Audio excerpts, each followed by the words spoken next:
Hello and welcome back to Miss Finance. Today we're going to have a look at some limiting factors. But before we do that, make sure that you hit the subscribe button so that you don't miss any future tutorials. And other than that, let's get straight into the video. So we've got sales price per unit, direct materials per unit, direct labour per unit, and contribution per unit. So what we're told is that expected demand is 200k for product X, 160k for product Y, and 120k for product Z. We're also told that staff work 10-hour shifts, 5 days per week, that there are 50 staff and there's 52 weeks in a year. We're told that currently they cannot keep up with demand because there's not enough staff, and that fixed overheads are 3.6 million a year. We're also told that product X has a sales price of 84, Y is 72, and Z is 56, and then direct materials are 36, 30, and 24. And direct labour is 24, 18, and 12. Now, we're also told that direct materials are £13 per unit and direct labour is £12 per unit. So there's a few steps here that we need to take in order to work out which one of these products we're going to make first and in what order. So step 1 is to work out contribution per unit. So this is just all of this here. So I've laid this out like this so that you can use this in your studies going forward. So we've got 84 minus 36 minus 24, which gives us 24. Next, we've got 72 minus 30 minus 18, and that gives us 24. And then we've got 56 minus 24 minus 12, which gives us 20. So that's step 1 done. Now, step 2 is to find the limiting factor. Now we know that the limiting factor in this case is labour. So we're given £12 per unit for labour hours. So we know that £12 per unit is what we're going to be looking at because they've said that they don't have enough staff to cover demand. So step 3, we are then going to have a look at what the contribution per unit of limiting factor is. So what we're going to do is take these contribution per units, and we're also going to take the actual variable cost per unit for direct labour. So first step, we're going to go 24 divided by 12. So this 24 here and this 12 here. We're also going to find out what 18 divided by 12 is and what 12 divided by 12 is. So that's obviously 1, that's obviously 2, and then the 18 divided by 12 gives us 1.5 here. So next we're going to take the contribution, so the 24 divided by this 2 up here, so the contribution per unit down here divided by this 2 here, and then the other 24 divided by 1.5, and then we're going to take the 20 divided by 1. So very quickly, this is 20, this is going to be 12, and then 24 divided by 1.5 is going to give us 16. So step 4 is ranking. So in order of rank here, what we've got is X equals 12, Y equals 16, and Z equals 20. So 20 is the highest, so this is rank 1.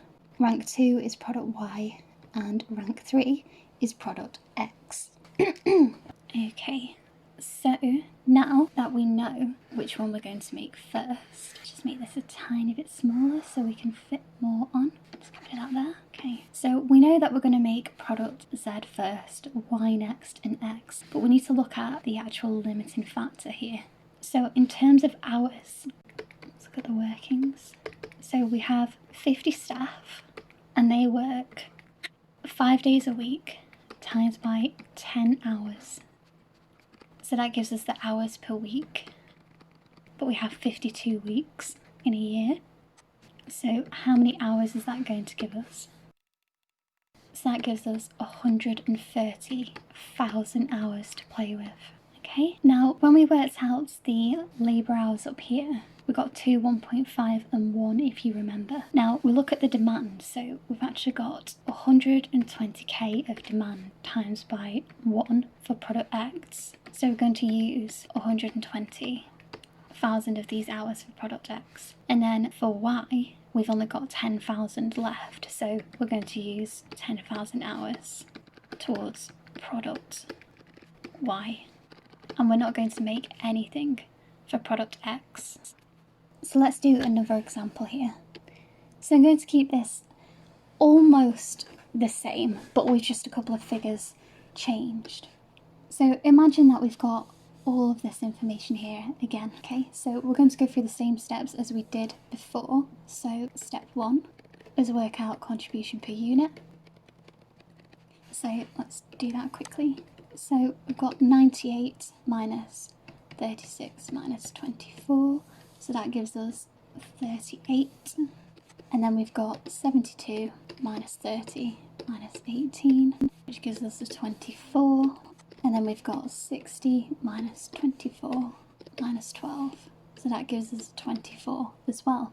Step 2 is going to be to work out the limiting factor, which we know is labour hours. And then step 3, we're going to work out the contribution over limiting factors. So again, we're going to take this direct labour line. So we're going to take the 24 divided by 26. We're going to take the 18 divided by 26. And we're going to take the 12 divided by 26 and see what that gives us. So that's 0.9. So I'm just going to do this to one decimal place. Next one is 0.7.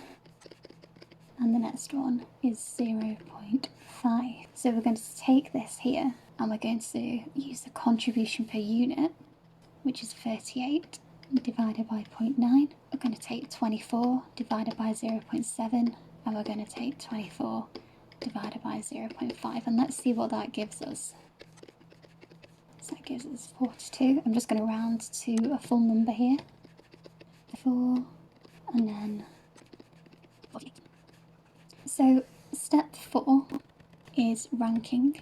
So this has changed slightly. So product Z, which is 48, is rank number 1.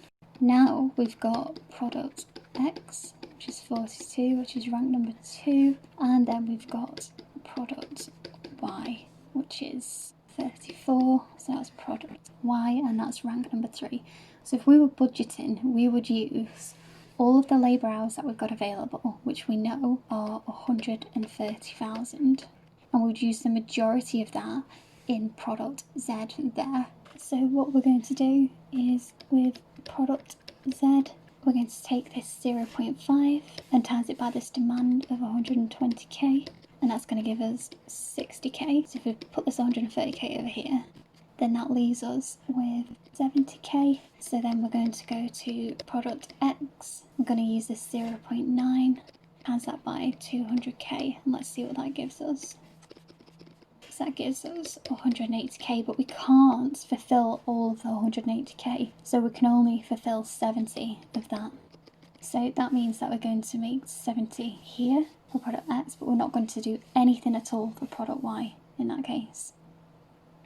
So I hope those 2 examples give you a little bit more detail and understanding of what limiting factors are and how we can work them out in the exam. If you found this video useful, then please do hit the like button and consider subscribing, and otherwise I shall see you on the next video.